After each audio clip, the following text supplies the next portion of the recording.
आज हम जानेंगे मोक्ष की पहली और आखिरी शर्त है ग्रंथि भेद। बिना ग्रंथि भेद के मोक्ष एक सपने जैसा है। मोक्ष की बड़ी बड़ी बातें करने से पहले हमें ये जानना होगा, क्या हम मोक्ष के सही पात्र भी हैं?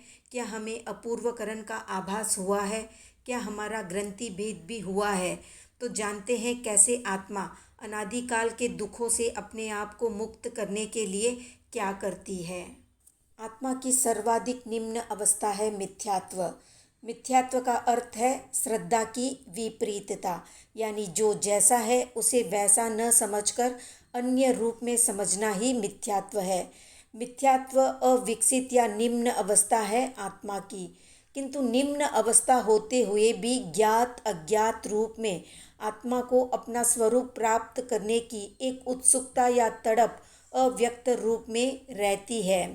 जैसे पर्वत से निकलती हुई बहती हुई नदी के साथ एक पत्थर का टुकड़ा लुढ़कता लुढ़कता घिसता बहता चला आता है, उसे आकृति देने का किसी का कोई प्रयत्न नहीं होता, फिर भी वो अंततः सुंदर चिकना आकार पा लेता है।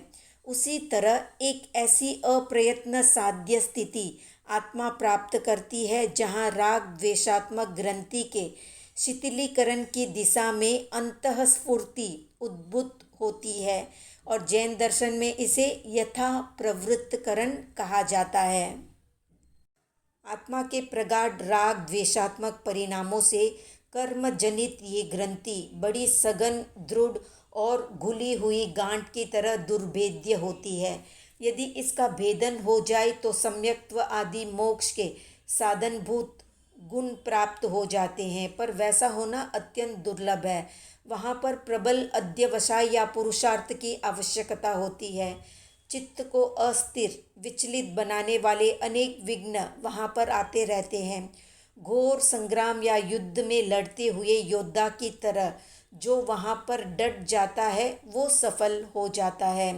ये एक भयावह युद्ध की स्थिति है। एक और राग द्वेष अपना पूरा बल लगाए रहते हैं तो दूसरी ओर जीव अपने आत्मबल और पराक्रम के द्वारा उनकी भयानक मोर्चा बंदी या व्यूह को तोड़कर आगे बढ़ना चाहता है। स्वभाव और विभाव, श्रेय और अश्रेय के इस युद्ध में दृढ़ता के साथ युद्ध करता हुआ जीव विकारों को लांघकर ग्रंथि भेद के समीप पहुंच जाता है। अपनी शक्ति को संभालता हुआ आगे बढ़ने में उद्यत रहता है, किंतु वो जीव जो साहस छोड़ देता है ग्रंथि भेद के समीप पहुंचकर भी विकारों के आघात को सहन करने और उनका प्रतिकार करने में असमर्थ होता हुआ वापस अपने स्थान पर लौट आता है। अनेक बार प्रयत्न करने पर भी वो विजय लाभ नहीं कर पाता। एक वो जीव जो इस संग्राम में लड़ता रहता है, जो न इतना कम साहसी है कि मैदान को छोड़कर भाग जाए और न इतना अधिक साहसी है जो राग द्वेष को पराजित कर दे, दीर्घ काल तक उस आध्यात्मिक संघर्ष में लगा रहता है। आत्मविकास की ज्योति प्राप्त करने के लिए आकुल उत्सुक आत्मा का शुद्धिमूलक प्रयत्न आगे बढ़ता है।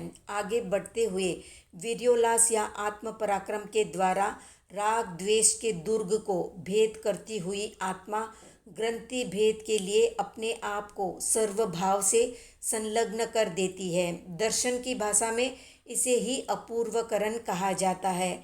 ये आत्मा के उन उज्जवल परिणामों की स्थिति है जो इससे पूर्व कभी भी नहीं आई। अपूर्वकरण नाम का यही हेतु है। ये दुर्लभ किंतु अत्यंत वांछनीय स्थिति है जिसे प्राप्त करने पर आत्मविकास का भाव उद्घाटित हो जाता है।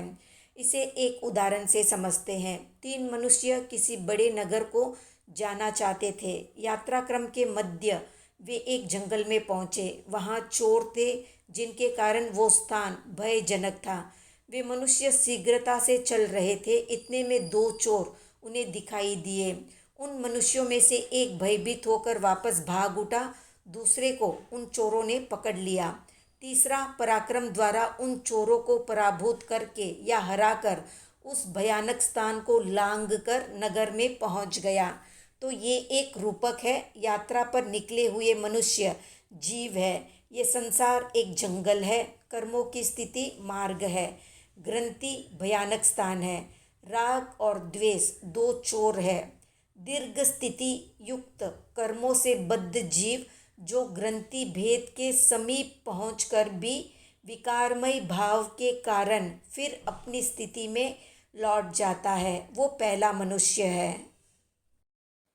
राग द्वेष आदि से बाधित होता हुआ जो न तो ग्रंथि को भेद पाता है और न वहाँ से लौटता ही है, वो जीव चोरों के द्वारा पकड़े गए दूसरे मनुष्य की तरह है।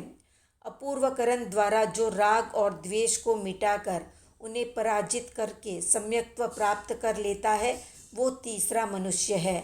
वैसा मनुष्य अपने इष्ट स्थान पर पहुंच जाता है। तो ये थी संक्षिप्त जानकारी। कितने लोगों को लगता है कि उनका ग्रंथि भेद हो चुका है, कमेंट में बताएं। वीडियो पसंद आया तो लाइक शेयर सब्सक्राइब करें।